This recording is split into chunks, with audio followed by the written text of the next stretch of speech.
Hi there, I'm Dr. Roger Landry, and welcome to We're All in This Together, because we better be if we want to get through it. And I'm here today with my esteemed colleagues, Teresa and Danielle. And as you know, we do a podcast called The Bright Side of Longevity. And to that podcast, we bring our skills, public health, coaching, positive psychology. And we feel those skills are very pertinent and very helpful to what everyone is going through. So that's why we do this Facebook posting.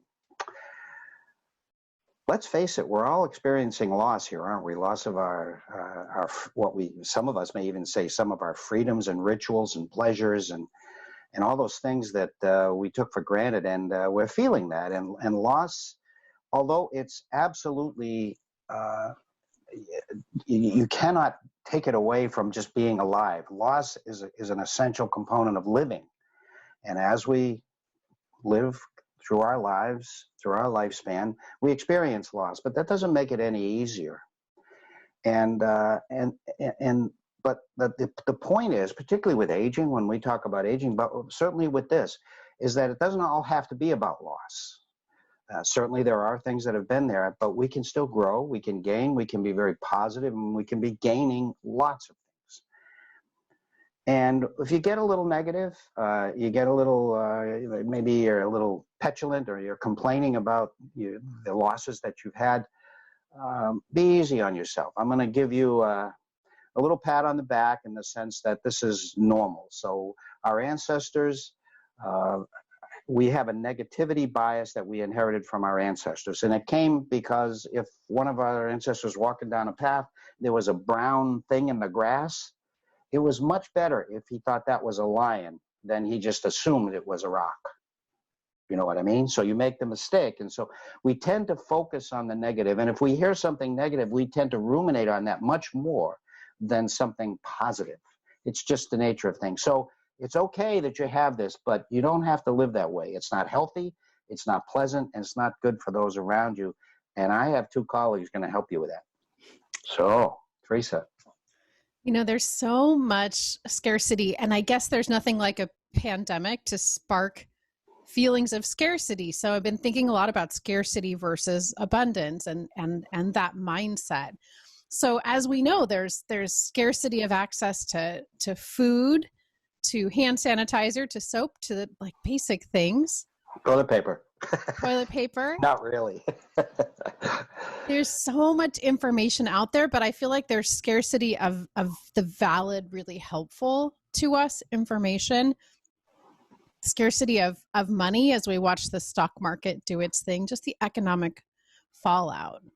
For those with kids at home who are trying to work, there is scarcity of time to actually, do the work. Scarcity of the ability to interact with people that we love.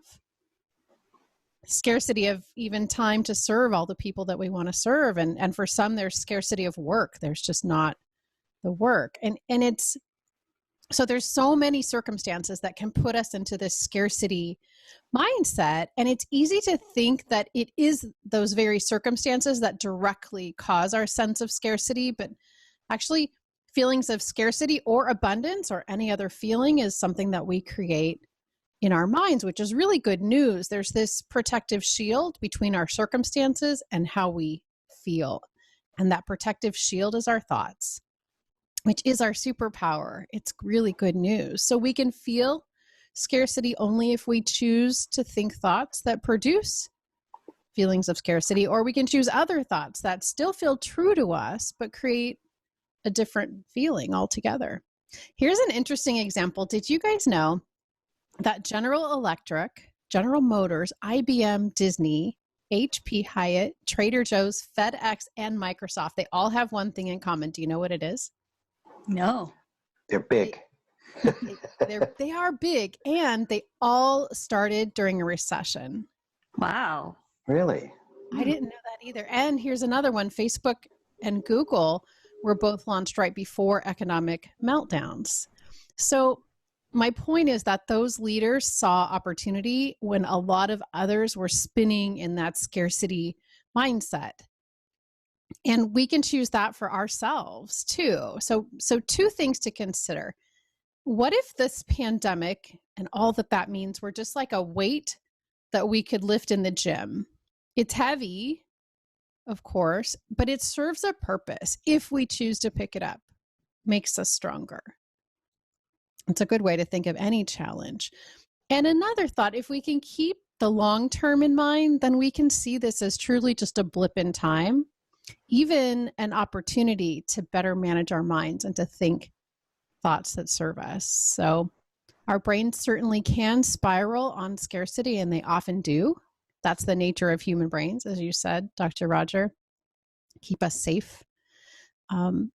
If we acknowledge that as normal, though, and then ask our brains to consider abundance. So for every area of life that seems to represent scarcity, ask our brains to think of 2 areas of abundance. Our brains can do that work. So this can actually be a time to enjoy abundance and even create more abundance, but it's completely up to us. And I see that as really good news.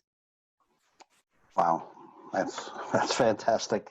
Fantastic advice. See, I promised you were going to get good advice. Okay, Danielle, we set the bar high for you. Those are some really great thoughts. And when you're thinking about abundance and lack, it always brings to mind the Cherokee proverb that many people have heard, where the grandfather is talking to his grandson, and he said, there are 2 wolves that live within each of us. One is very negative, and it comes from a place of guilt, resentment, sorrow, regret, anger.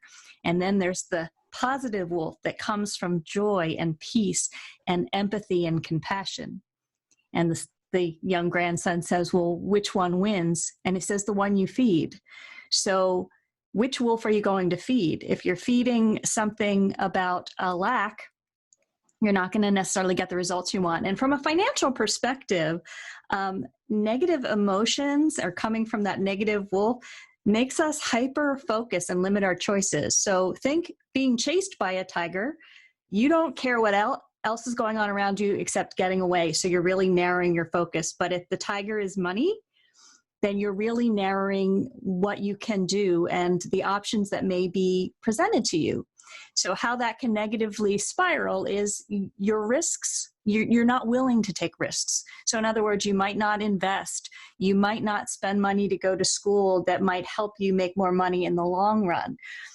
And just by limiting your focus, there are some creative opportunities that you may be missing that you don't even know are available to you.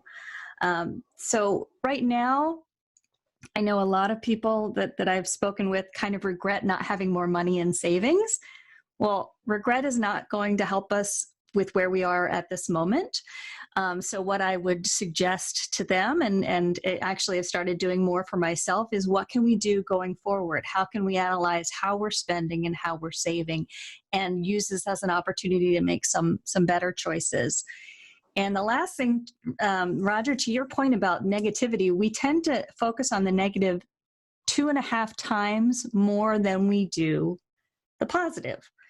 And again, this comes from the broaden and build theory in positive psychology, where when we look for positive opportunities, when we look for the joyful, it makes us more creative because now everything's an opportunity. And when we come from a positive perspective, people are more likely to want to help you because you're coming from that place. So there's a lot about mindset and positivity and how it can help you in finances and in that whole idea of just achieving greater abundance, whatever that means for you. Here's a great quote I think you guys will like. It's by James Clear, and it says, wealth is the power to choose. Financial wealth is the power to choose how to spend money. Social wealth is the power to choose who to hang out with. Time wealth is the power to choose how to spend your day.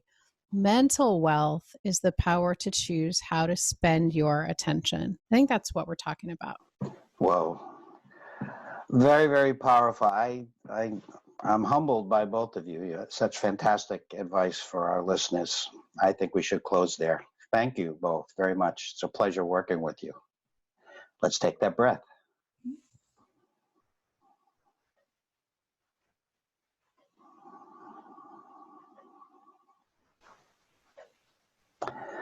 Okay. Well, as we start to do things we haven't been able to do for a while, let's still be safe.